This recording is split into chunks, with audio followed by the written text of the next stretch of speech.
아멘. 네, 주님의 평화가 여러분과 함께 하시길 축복합니다. 좀 강릉에 비가 좀 많이 내려야 될 것 같습니다. 저희 아파트에서도 물 아껴 쓰라고 벌써 광고가 나왔는데요. 여러분 비가 내릴 수 있도록 여러분 기도 많이 해주시길 바랍니다. 신은 죽었다라는 말을 니체라는 사람이 했죠. 그래서 우리가 그 사람을 별로 좋아하지는 않은 것 같습니다. 신이 죽었다니까 말입니다. 아니 뭐 신의 죽음, 뭐 신의 죽음의 신학이라고 하는 것도 있지만 그건 니체의 신학은 아니지만요. 어찌됐든 신이 죽었다라고 명언하는 것이 괜히 괘씸하게 보이고 이 사람이 신을 너무 무책임하게 만든 거 아닌가, 이건 큰일 난다, 교회에서 큰일 난다 생각하면서 니체 얘기를 별로 좋아하지는 않습니다만, 그러나 니체가 신이 죽었다라는 말에는 사실 우리가 생각하는 그런 의미는 아닙니다. 신이 없어, 신이 존재하지 않아, 단순히 그런 뜻은 아니고요. 신앙의 새로운 패러다임을 이야기하는 것인데 너무 선구자적이고 천재적인 사람이라서 당시 사람들이 제대로 이해하지 못했던 거죠. 지금도 니체의 말을 깨닫기는 참으로 어렵습니다. 아무튼 그런 건데요. 니체가 이 사람을 보라라고 하는 책을 썼는데요. 거기에 보면 니체가 이런 말을 하죠. 있는 것은 아무것도 버릴 것이 없으며 없어도 좋은 것이란 없다라는 말을 합니다. 있어요. 근데 사마귀처럼 떼어내버리고 싶은 것이 있죠. 그런데 있는 것, 사마귀 같은 것이라도 버릴 것은 없다라는 말이고요. 없어도 좋은 것이란 또한 없다는 겁니다. 이건 내 생에는 정말 지긋지긋한 것이라서 없었으면 좋겠어라고 할 만한, 우린 그렇게 판단하더라도 사실 그런 것은 없다라는 말입니다. 니체의 이런 말을 보통 신학적으로 어렵게 디오노소스적 긍정이라고 말을 하는데, 디오노소스라고 하는 말 자체가 그러니까 뭐라고 하는 거냐면 그냥 모든 것이 만사형통 잘 되어서 정말 꿈 같은 삶을 살아서 정말 있는 것도 아무것도 버릴 것이 없고 없어도 좋은 것은 없다, 너무 행복해서 모든 것을 다 만족스럽게 갖춰서 니체가 그래서 그런 말을 한 것이 아니라 가장 풀기 어렵고 가혹한 문제들까지도 그것이 우리들의 분명한 현실인데 그것들을 껴안고 삶 자체를 긍정적으로 보아야 한다라는 의미에서 바로 있는 것은 아무것도 없고 버릴 것도 없으며 아무것도 버릴 것이 없으며 없어도 좋은 것이란 없다, 이런 취지로 니체가 이야기한 거라는 겁니다. 우리는 원치 않지만 살다 보면 나이를 들수록 아무래도 녹이 슬기 마련입니다. 젊었을 땐 그냥 헐헐 날아다니는 사람이 시간이 지나 보면 녹슬고 뼈가 아프고 고뱅이가 쓰리고 삶이 색이 바라죠. 원하는 일은 결코 아닙니다. 그러나 거절할 수 있는 일도 아니죠. 내가 조금만 좀 젊어졌으면, 쭈글쭈글한 피부가 좀 더 펴졌으면, 옛날처럼 내가 거뜬거뜬 무거운 것도 들을 수 있었으면, 옛날처럼 내가 잘 듣고 잘 보고 잘 말할 수 있었으면, 그런데 그렇지 못해 하는 이런 아쉬움이 우리에게 늘 언제나 있습니다. 그러나 니체의 말에 의하면 이런 디오노소스적 긍정, 그러니까 이러한 것들조차도 가혹한 것 같은 것조차도 풀기 어려운 과자와 같은 것들도 버릴 것이 없다. 그리고 없어도 좋은 것이란 없다, 이런 뜻입니다. 네, 우리가 이 말을 들으면 고개를 끄덕끄덕거리며 맞아, 그렇지 라고 생각을 할 거예요. 이런 말이 틀렸다라고 할 사람은 아무도 없을 겁니다. 문제는 뭐냐면 이런 말을 이런 말이 내 삶의 이야기일 때는 그때부터 고민이 사실 시작됩니다. 견딘다는 건 아무래도 어려운 일이니까 말이죠. 어찌됐든 저는 이 니체의 글을 읽으면서 이런 말도 해봤어요. 이런 생각을 한번 했어요. 그래서 설교의 제목으로 정한 건데요. 삶의 어느 조각도 버릴 것이 없다라는 겁니다. 따라 볼까요? 삶의 어느 조각도 버릴 것이 없다.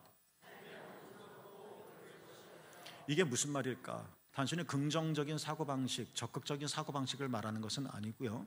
이것은 신앙의 이야기고 이것은 성경이 우리에게 전해준 메시지인데 어떻게 우리에게 전해주는가를 오늘 설교의 주제로 좀 삼아서 전해드리려고 합니다. 오늘 본문은 갈릴리 가나라고 하는 곳에서 혼인이 잔치가 열린 내용입니다. 늘 언제나 결혼이란 즐거운 일이죠. 결혼해서 결혼식에 울며 불며 슬퍼 눈물을 흘리는 사람은 아무도 없습니다. 추석이 늘 추석과 같았으면 좋겠다라고 말을 하지만 사실 결혼식도 마찬가지입니다. 이렇게 결혼식 날 한참 흥이 돋고 있었죠. 그런데 일어나선 안 될 일이 일어났어요. 뭐예요? 포도주가 떨어진 겁니다. 어느 누구도 포도주가 떨어질 것을 기대한 사람은 없을 겁니다. 이 흥이 적어도 결혼식이 끝날 때까지는 유지되기를 바랬겠죠. 그러나 예상하지 못했던 포도주가 떨어진 겁니다. 이보다 더 좋을 수 없는 날이 가장 참혹한 날이 되어져 버린 거죠. 자, 그런데 3절에 보면, 오늘 보면 3절에 보면 이런 상황 속에서 예수님의 어머니 마리아가 예수님에게 다가가 지난주 말씀처럼 조용히 포도주가 떨어졌어요 라고 말했다고 합니다. 이건 무슨 의미입니까? 이 난감한 상황을 당신이 좀 도와주실 수 있겠습니까? 라는 요청이겠죠. 뭐 괜히 사실을 전달해 주는 것은 아닐 거 아니에요. 포도주가 떨어졌다는 것을 이제 사람들도 아름 알 텐데 당신도 아세요? 그런 의미는 아니잖아요. 포도주가 떨어졌는데 아무도 해결을 못하는데 이런 참 난감한 순간인데 예수여 당신이 좀 도와주실 수 있겠습니까? 라는 의미가 내포되어진 요청일 겁니다. 그런데 어미입니다. 어머니가 이런 요청을 했는데 4절 말씀에 보면 예수님께서 의외의 대답을 하십니다. 표준서적으로 4절을 옮겨왔는데 4절만 같이 한번 읽어볼까요? 시작. 여자여 그것이 나와 당신에게 무슨 상관이 있습니까? 아직도 내 때가 오지 않았습니다. 여러분 이 장면을 한번 상상해 보세요. 어머니 마리아는 정중하게 예수님에게 요청합니다. 어떤 자신의 유익을 구한 것이 아니라 이 안타까운 상황을 좀 해결해 볼 수 있는 방법을 찾는 거고, 예수님이 그럴 수 있는 분이라고 하고 사실을 인정을 했고, 그래서 포도주가 떨어졌어요 라고 막 떠들어대지 않고 조용히 얘기를 했습니다.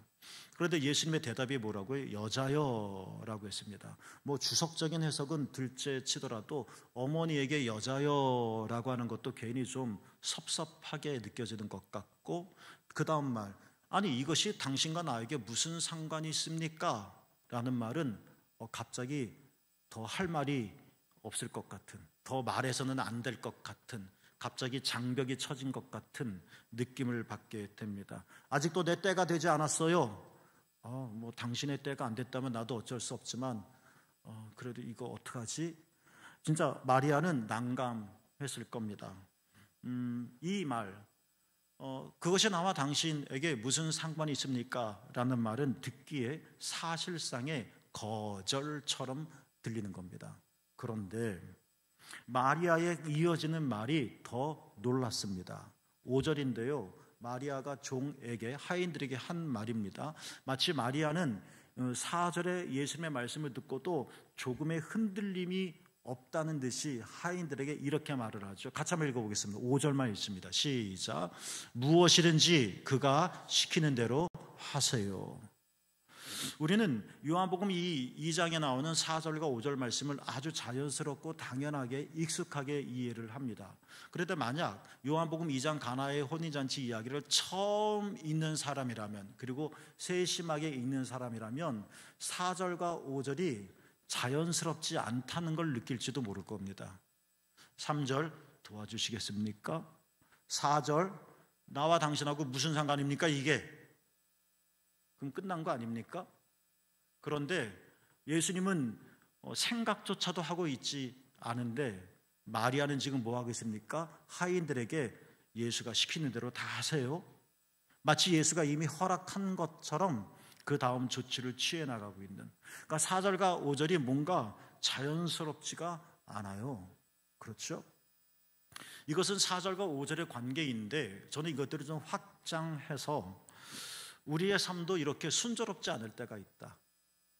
나는 내 생에 3절처럼 요청하고 3절처럼 하나님께 부탁하고 3절처럼 누군가에게 기대하는데, 그런데 그 상대방, 심지어 그것이 내가 느끼기에, 그러니까 4절의 예수님의 말씀의 진의가 무엇인지는 우리 아직 알지 못하니까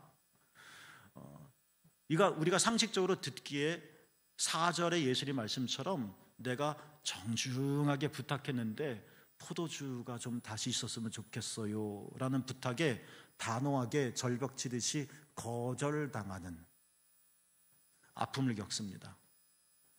그런데 5절이 더 위대한 말씀처럼 보인다는 겁니다.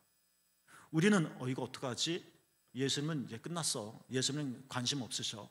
예수님은 생각하지 않으셔. 더 이상 말해봐야 소용없어. 근데 그 순간인데도 5절에선 마리아가 오해했나? 마리아가 착각했나? 싶은 생각으로 마치 예수님이 오케이 한 것처럼 예수님이 시키는 대로 다 하세요. 여러분, 이 과정 3절, 4절, 5절을 이 관계를 어떻게 연결시킬 수 있을까요? 이게 오늘 묵상의 질문입니다.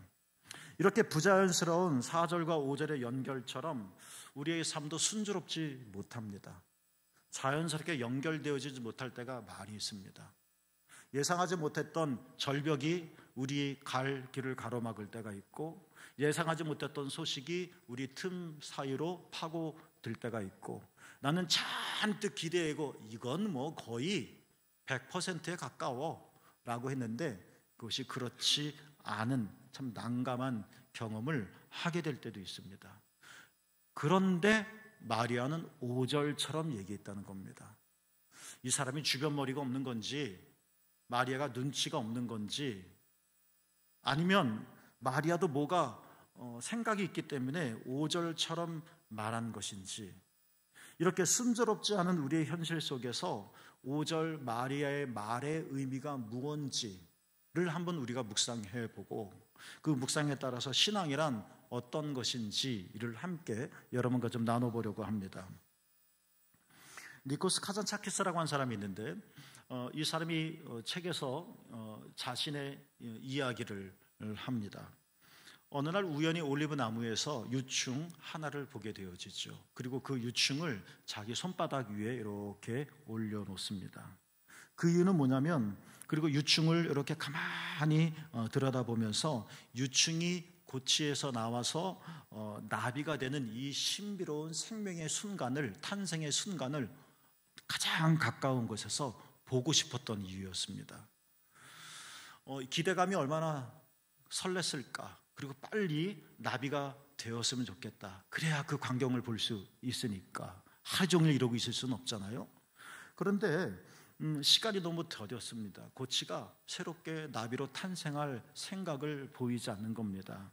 그래서 니코스 카잔차키스가 어떻게 했느냐면, 이 유충에 좀 빨리 나왔으면 좋겠다라는 심정으로 유충에 자기의 따뜻한 입김을 호하고 불어줍니다. 따뜻하죠. 그러자 정말 유충이 따뜻한 입김에 등이 찢어지더니 연두빛 나비가 마침내 나왔습니다. 카잔차키스가 이 광경을 자신의 코앞에서 목격을 한 거죠. 나비는 날개를 펴려고 애를 썼습니다. 날개가 반쯤 펴졌습니다. 그런데요, 그 다음부터 더 이상 나비가 날개를 펴지 못하는 거예요. 결국 나비는 영영 날개를 펴지 못했습니다. 날지도 못했죠.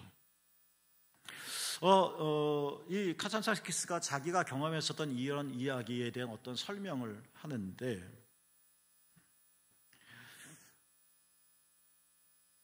기다리면 되는데, 우리의 표현대로 하나님의 시간을 기다리면 되는데, 우리의 시간, 우리가 일반적으로 말하는 것처럼 그냥 자연적인 시간을 기다리면 되는데, 그거 못 기다려서 너무 보고 싶었기 때문에 인위적인 인간의 따뜻한 입김을 호호 불어서 뭔가 만들어내려고 하고 뭔가 앞당기려고 한 그 의도는 선한 거라 할지라도 결국은 카잔차키스의 그러한 서두름 때문에 유충은 나비가 되지 못했고 또 날지도 못했고, 그리고 카잔차키스는 그가 그토록 보고 싶었던 새로운 생명의 신비스러운 탄생을 목도하지 못했던 것이죠. 저는 이 이야기를 통해서 성경적으로 한번 이 이야기의 의미를 좀 풀어가 보려고 합니다. 창세기 1장 1절 태초에 하나님이 천지를 창조하셨다라는 말이 나옵니다. 이 고백은 제일 먼저 나오는 거니까 기독교의 신앙 고백의 근간이 되겠죠. 하나님께서 천지를 창조하셨다라는 말의 의미가 뭘까라고 생각합니다. 하나님의 첫째 날 뭐, 두 번째 날 뭐, 세 번째 날 뭐를 이렇게 만드셨습니다. 여러분, 여러분, 우리 인간을 하나님께서는 언제 만드셨나요? 맨 마지막 날, 그것도 맨 마지막에 창조하셨습니다. 하나님에게 창조의 시간은 6일이었었는데 6일 동안에 첫째 날일까? 둘째 날일까? 그러면 다음 날이겠구나. 근데 여섯째 날까지 갔습니다. 와, 그러면 오늘 아침이겠다 싶었는데도 아니었습니다. 와, 시간이 얼마 안 남았는데, 우리에게 남은 시간은 반나절밖에 없는데 어떡하지? 점점 초조해집니다. 근데 하나님께서 인간을 맨 마지막 날, 맨 마지막 시간에 인간을 창조하셨다. 이걸 신학적으로 설명하는 것이 아니라 그냥 문학적인 상상력을 그냥 발휘해서 하나님이 세계를 창조하시고 이 세계에 하나하나 존재들을 집어넣으시는데 하나님 창조 밖에 대기자들이 있는 겁니다.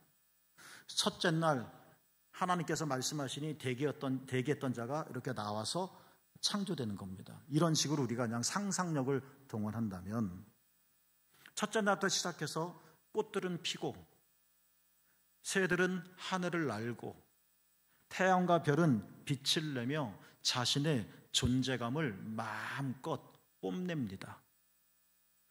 대기석에서 기다리고 있는 인간이 아직도 나타나지 않았습니다.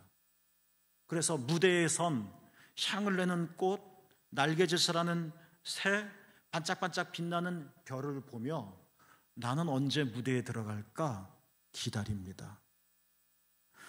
그런데 아직 나를 부르지 않습니다. 언제인지도 모르겠습니다. 그런데 이들은 너무나도 아름다운 모습으로 하나님의 창조를 발산해내는데 이 기다리는 것에 인간은 무대 뒤에서 조급해지고 지루해지기도 합니다. 상상하는 겁니다.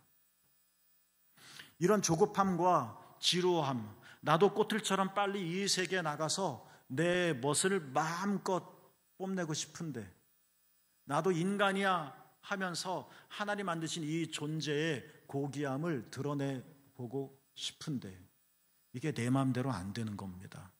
하나님의 시간이 있으니까. 그럼 다섯째 날은 되겠지 뭐. 그래도 인간인데 여섯째 날인가?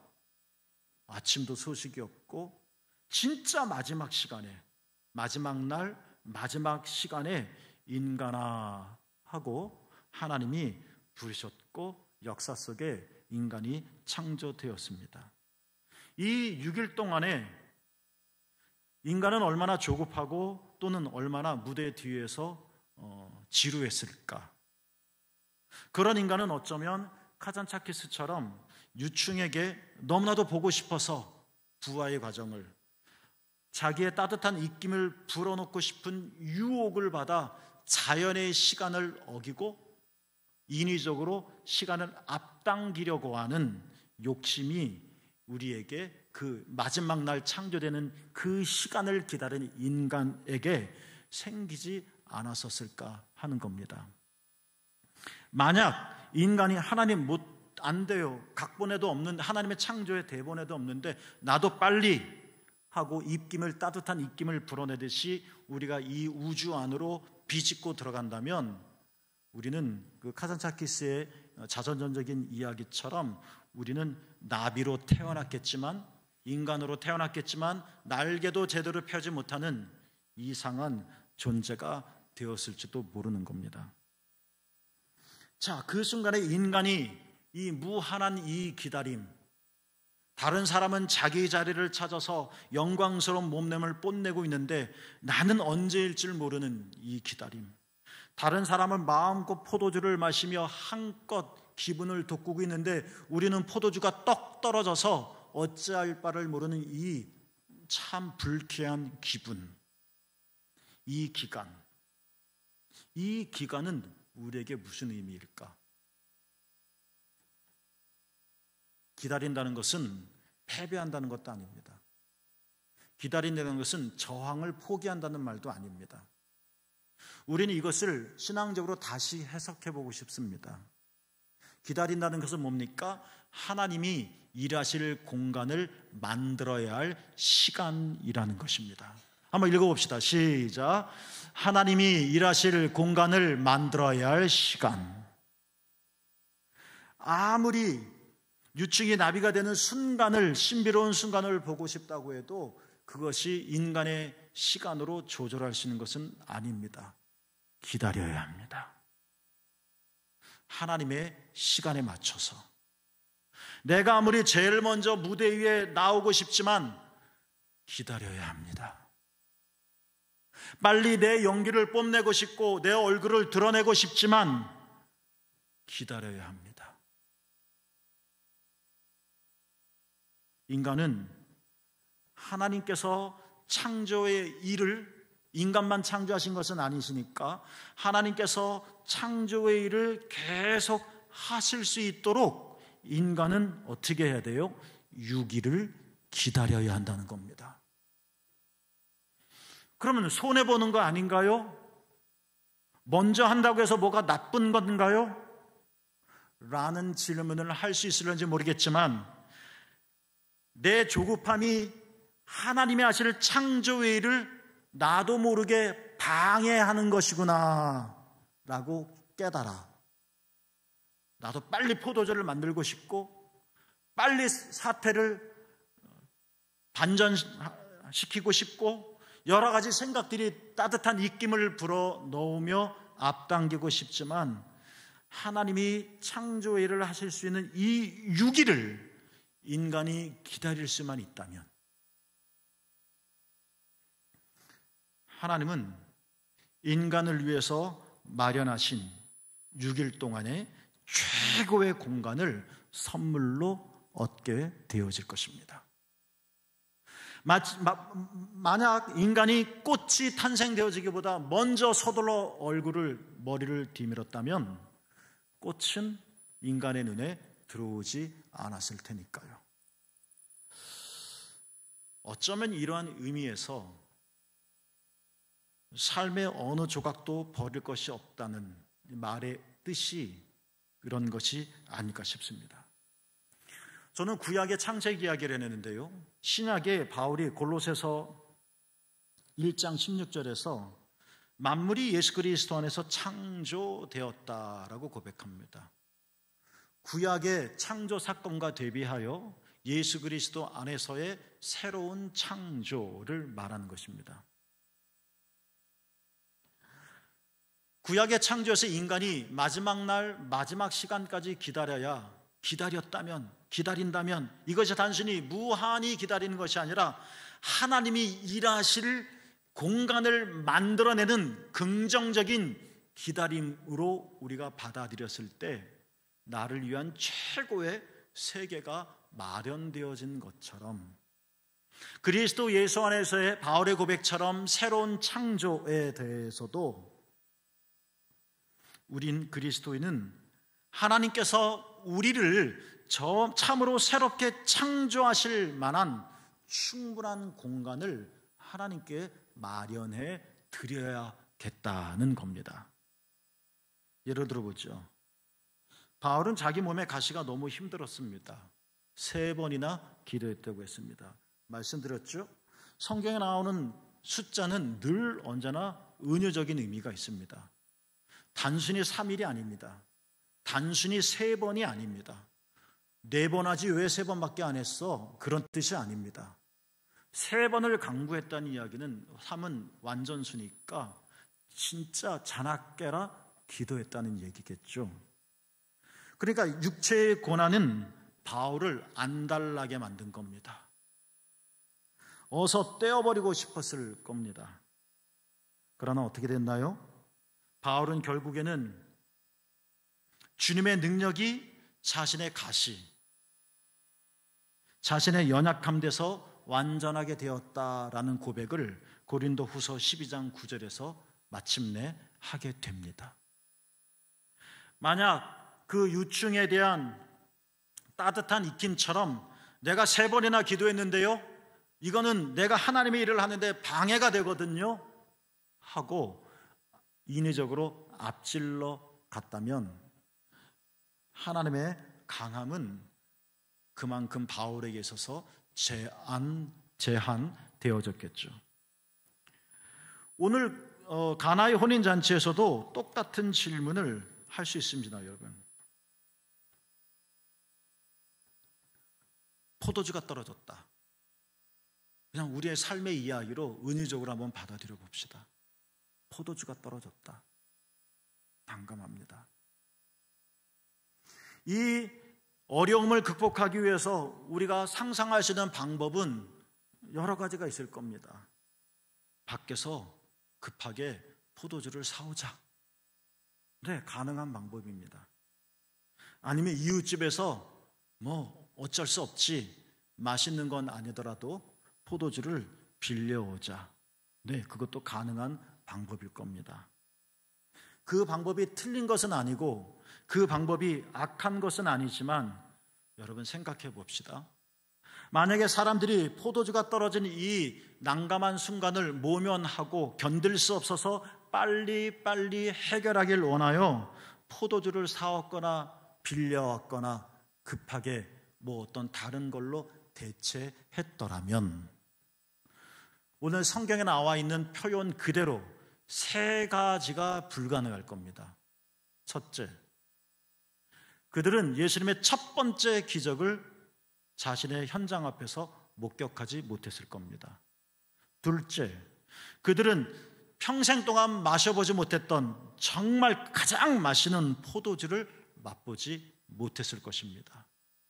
셋째, 가장 중요한 이유는 포도주가 떨어지지 않았더라면 그들은 예수님을 제대로 알아볼 기회조차 없었을 거라는 것입니다. 그러니까 포도주가 떨어졌다라고 하는 이 난감한 순간을 마치 이 유충이 빨리 나비가 되는 순간을 보고 싶어라는 욕심에 따뜻한 입김을 불어넣어 모든 것이 낭패가 되어졌듯이 포도가 떨어진 이 상황을 어떻게라도 빨리 극복하기 위해서 우리가 인위적인 수단을 발휘하고 우리가 모든 일에 매사 소극적이라 대한 이야기는 아니지만 때때로 기다릴 수밖에 없고 참아야 될 순간이 있을 텐데 이 참음과 기다림은 무작정 패배적인 그냥 아무 의미 없는 소비적인 것이 아니라 이 기다림 속에서 하나님이 우리를 위하여 일하실 수 있고 창조하실 수 있는 공간을 우리가 마련만 할 수 있다면 이 기다림은 우리가 상상하지 못했던 만남 포도주처럼 이렇게 기쁠 수도 있구나라고 전혀 생각하지 못했던 놀라운 환호성처럼 우리의 삶을 새롭게 창조해 나갈 거라는 것입니다. 하나님은 첫째 날 빛을 만드셨습니다. 그런데 이걸 아이러니라고 말을 해야 되나요? 창조의 이야기를 신학적으로 해석하기란 사실 쉽지는 않지만 그리고 창조 이야기를 과학적으로 설명하기란 말이 안 되는 경우들이 많이 있지만 어쨌든 하나님이 빛을 만드셨다. 그런데 빛을 만드심으로 어둠이 생겼습니다. 그러나 하나님은 빛을 낮이라 칭하셨고 어둠을 밤이다라고 부르셨습니다. 그리고 주목해 볼 말씀은 하나님이 우리들에게 이렇게 말씀하셨다는 겁니다. 창세기 1장 5절에 보면 저녁이 되고 아침이 되니 첫째 날이 되었다. 저는 이 말씀이 의미 있게 느껴졌습니다. 우리 창세기 1장 5절 말씀을 창세기 1장 5절 말씀을 같이 읽어보겠습니다. 시작. 저녁이 되고 아침이 되니 첫째 날이 되었다. 어둠은 하나님께서 만들지 않으신 것이 아닙니다. 어둠도 하나님이 만드신 것입니다. 우리는 어둠을 싫어합니다. 앞을 볼 수가 없으니. 우리는 어둠을 별로 환영하지 않습니다. 깜깜하여 아무것도 할 수 없으니. 그래서 여러 표현 속에서 어둠은 늘 언제나 우리의 암울함과 비극을 상징합니다. 그러나 어둠이 늘 꼭 나쁜 것만은 아닙니다. 개인적인 얘기고 이게 맞는 말인지 모르겠지만 또 취향일 수도 있겠지만 저는 장조보다는 단조를 더 좋아하는 것 같습니다. 요지는 하나님께서 빛만 창조하신 것이 아니라 어둠도 더불어 창조하셨다는 것인데, 빛을 낮이라 어둠을 밤이라고 하셨고 하신 말씀이 뭐라고요? 저녁이 되고 아침이 되었다. 근데 이게 첫째 날이다 라고 말씀하셨다는 겁니다. 여기서 제가 주목해보고 싶은 것은 뭐냐면 우리 삶에도 밤과 낮이 있다는 겁니다. 밤은 혹같이 여겨서 뛰어내리고 절제해야 되고 수술을 해야 될 걸로 여깁니다.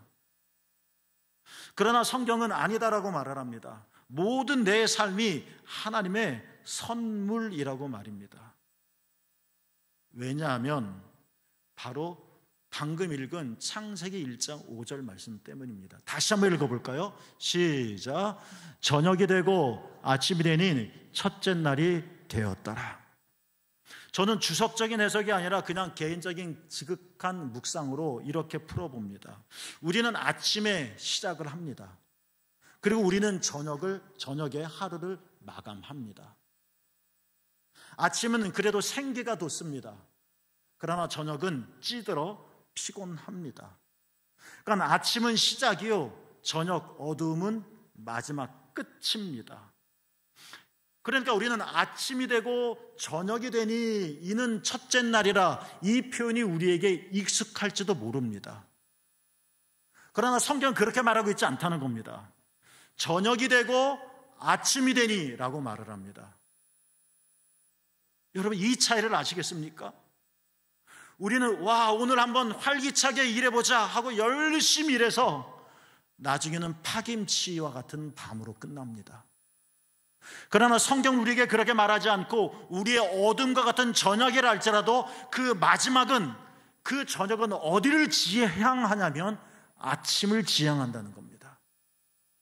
우리의 하루의 삶뿐만 아니라 우리의 긴 삶 자체가 아침으로 시작해서 저녁으로 끝나는 첫째 날, 이게 우리의 생애의 이야기가 아니라 우리의 삶은 저녁이 있을지라도 그것이 마지막에는 아침이 된다고 하는 하나님의 축복, 이것이 우리에게 주어진 시간 첫 번째인 것입니다. 우리의 삶은 그 안에 주어졌다는 것이죠. 비좁은 바위 틈에서도 놀랍게 씨앗은 발아합니다. 흙도 없는 것 같고 영양가도 없는 흙인 것 같고 그 비좁은 곳에서 어떻게 발아를 할까, 옅은 땅 흙에서. 그런데 신비하게 또 아주 좁은 바위 틈에서도 씨앗이 핍니다. 그늘진 담벼락 밑에서도 짱짱한 햇빛이 24시간 비춰져야 활짝 필 공간이라 여겨지는데 그 그늘진 담벼락에서도 꽃은 피어납니다. 여러분, 그렇습니다. 하나님이